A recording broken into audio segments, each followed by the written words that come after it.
Hello campers, this is the Suburban Camper and this is a video on how to find remote campsites, specifically in places managed by the Bureau of Land Management.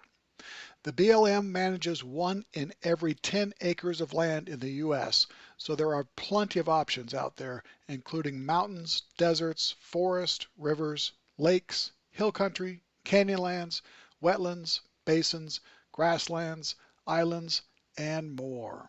Keep in mind, most of these places are in the western U.S., as you can see from this BLM recreation map. Look at all these places, and you can camp in nearly all of them. This map is a great resource and the perfect starting point for your outdoor adventures. I'm going to use a recent 5-night trip where I camped in 2 different BLM areas as the point of reference for this video. As you can see, there are lots of camping options in these areas. The goal of this trip was to explore 2 specific places. One is a desert at the base of a mountain range, and the other is a river canyonland. I had never been to either area before. My plan was to explore the desert and spend the night there, and then head over to the river and hopefully camp right on the river in a scenic and remote campsite with plenty of river access for fishing. Now I will walk you through the process I went through to identify campsites and navigate my way to them. Please note this is a video about how to find remote campsites, not about the campsites themselves, so I'm not providing many specifics on the locations. It's not because I'm trying to keep my campsites a secret, but I usually do not share much information about my campsites, and the reason is I believe the experience of finding places is very enjoyable and I want others to have this same experience.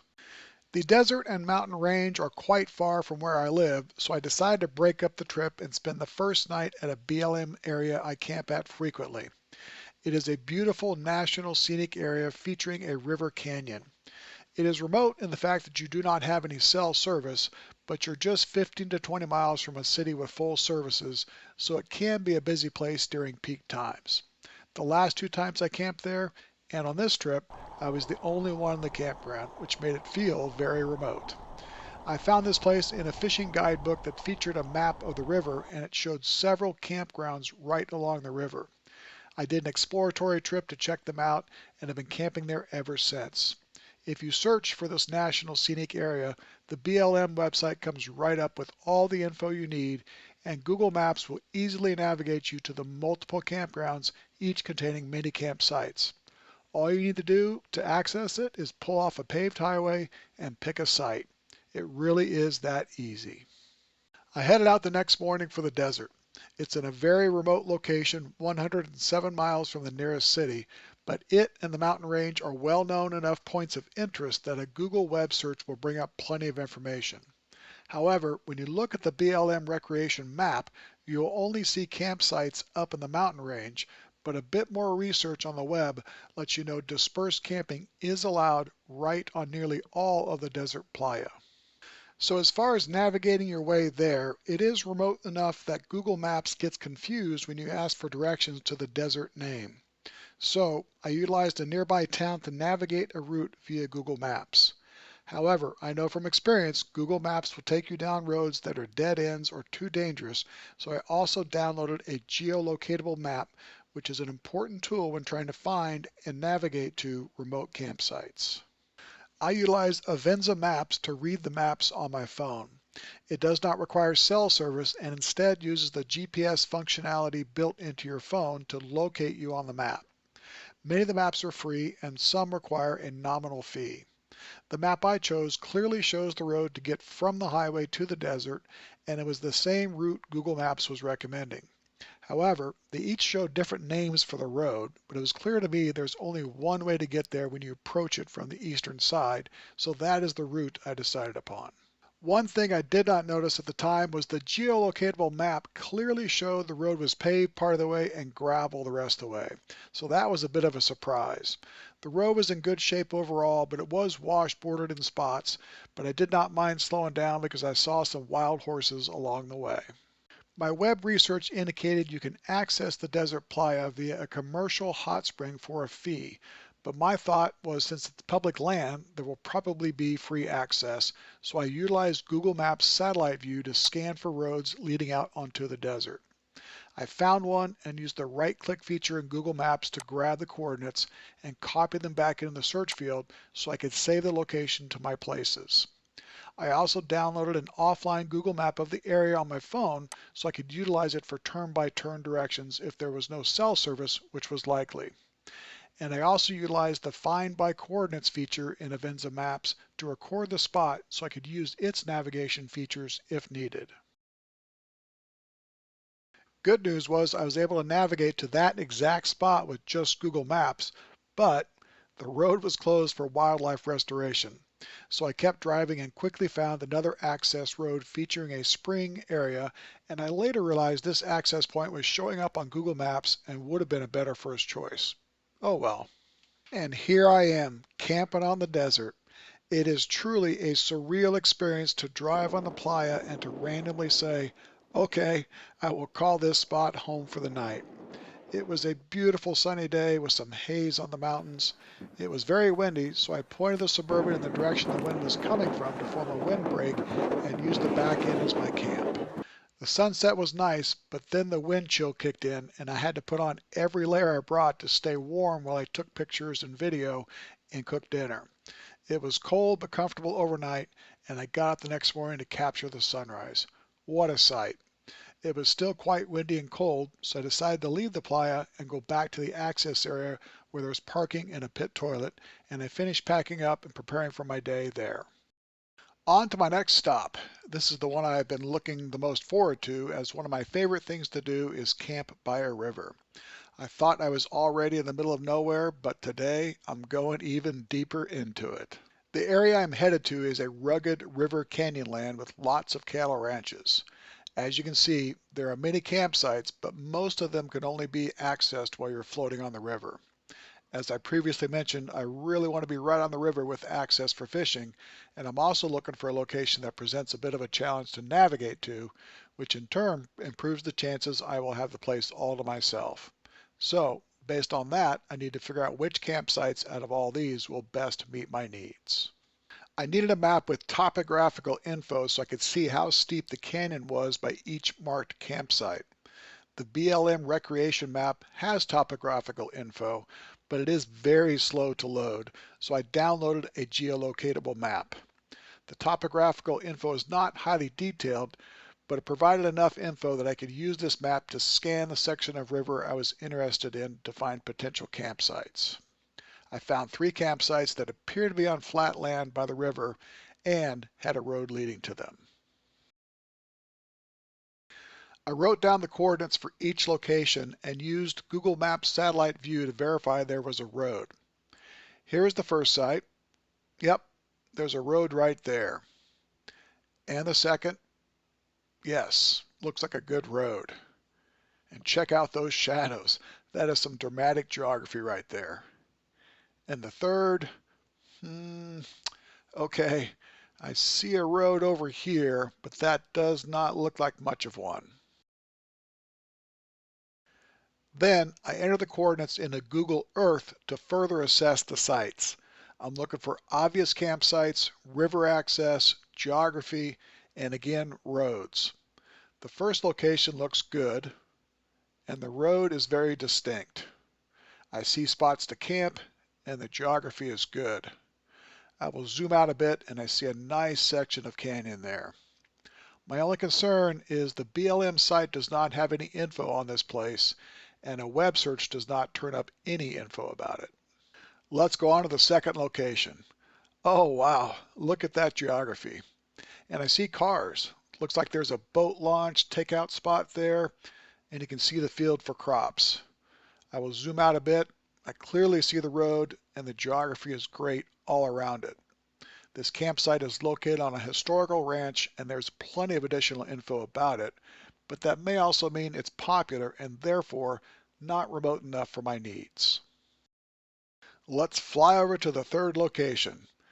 Looks like it's pretty barren, and I'm not seeing a road. Let's zoom out. Cool, there's a hot springs, but I'm still not seeing a road. I will scan this way. Oh wow, looks like a lava flow there. And now I see a road, but it's just a track, and looks like this campsite will be extremely difficult to access, and I did not find any additional information about it. So I ended up selecting the first location as my first choice and the historical ranch as my second choice.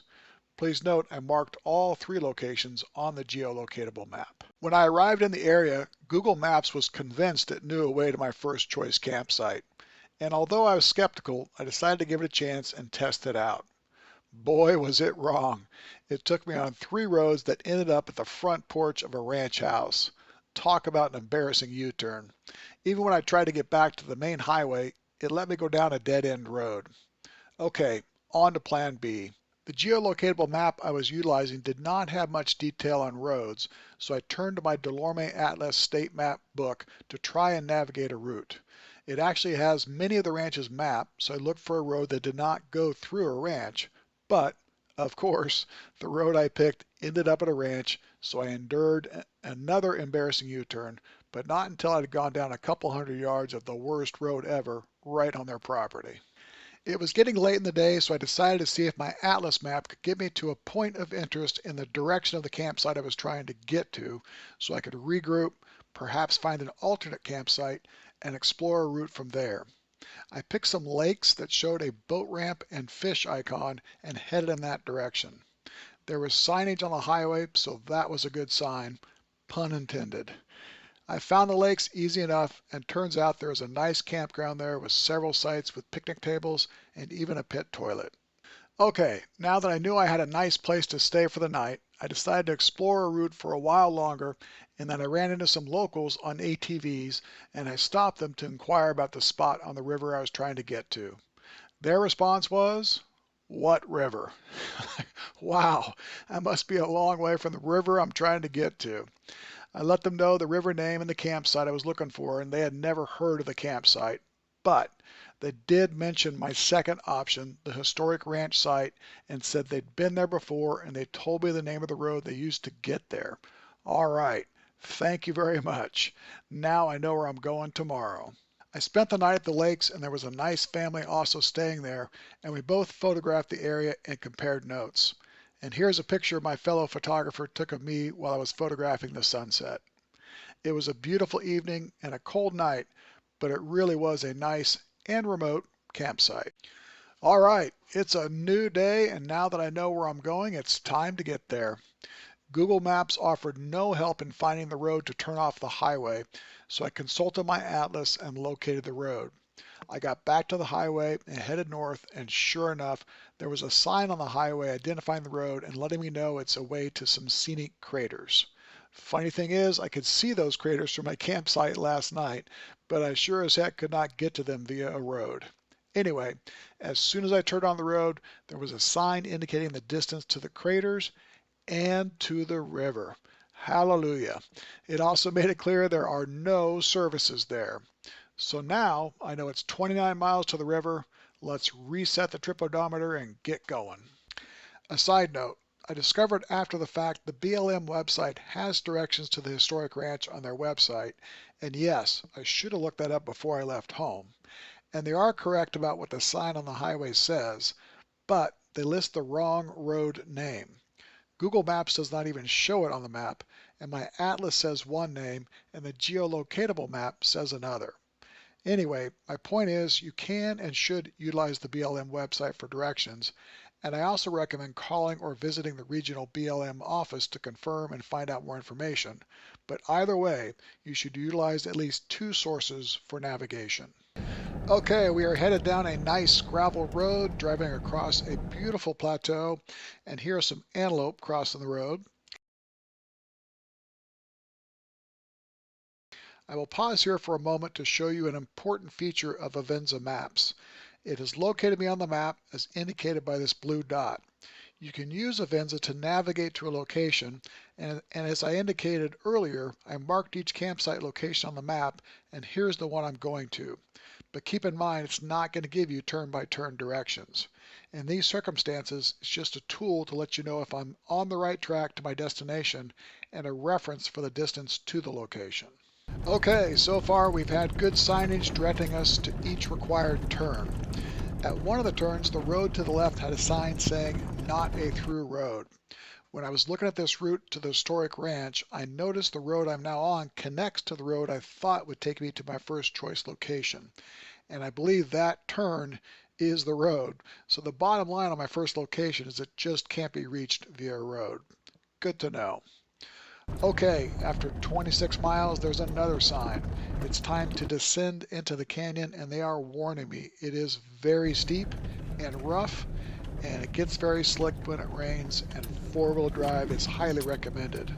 Okay, I got four-wheel drive, and it's a clear day, so let's go. Steep? Check. One lane? Check. Cows on the road? Check. Rough? Check, check, check. Multiple creek crossings? Oh yeah. Okay, I'm sweating, but I made it down and I see the river and there are buildings, a couple trucks, and I even see fuel tanks and I can hear a generator running. Looks like the campground is a bit further. Uh-oh, there's another creek crossing. I found this picture of it on Google Maps. It's super steep entry and exit. There's no way my hitch cargo carrier will survive this. I'm backing up. Luckily, there's a host at the ranch, and he let me know it's another mile to the campsites, and that is the last creek crossing. He helped me remove my hitch cargo carrier and let me store it by the main house. So I threw the bins inside and made it over to the campsite area, and here is where I made camp. Wow, this is exactly what I wanted. A spot right on the river, plenty of river access, and some absolutely amazing geography. I spent 2 nights here, and I just could not get over the fact that every direction I turned and everywhere I went provided a beautiful view. I enjoyed a magical sunset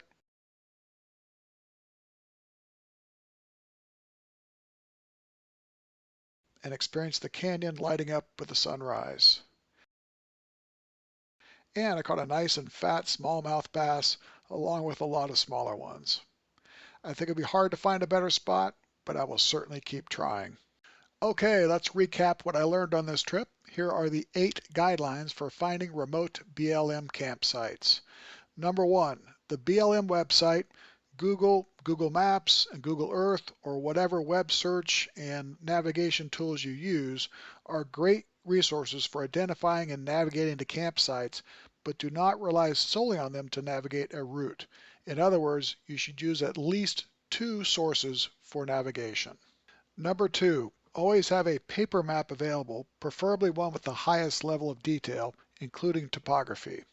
Here's an example of a detailed paper map. It's a full-size USGS quad map, and you can see the level of detail is very good. Number 3, whenever possible, utilize geo-locatable maps along with a map reading application featuring location and navigation services, and download all the maps prior to departure. Guideline number 4, mark your destinations and important landmarks on your downloaded geolocated maps and download and mark offline Google Maps as a backup. Number 5, and this is one of the mistakes I made on my trip, have at least one backup campsite identified in the same area and obtain directions or plan your route for all of them prior to departure. Number 6, utilize BLM regional offices to find out and confirm information before you depart. Number 7, if you are unable to identify a route to your destination, look for points of interest near your destination and use the roads to those places as a starting point. And number 8, when in doubt, ask a local. Of course, being a guy, I'm reluctant to do this, but I had the opportunity to do this well before I did, and when I did, it provided very helpful info. If you learned something from this video, please subscribe, and if you want to learn even more about camping in a Suburban, please visit suburbancamping.com. Thank you very much.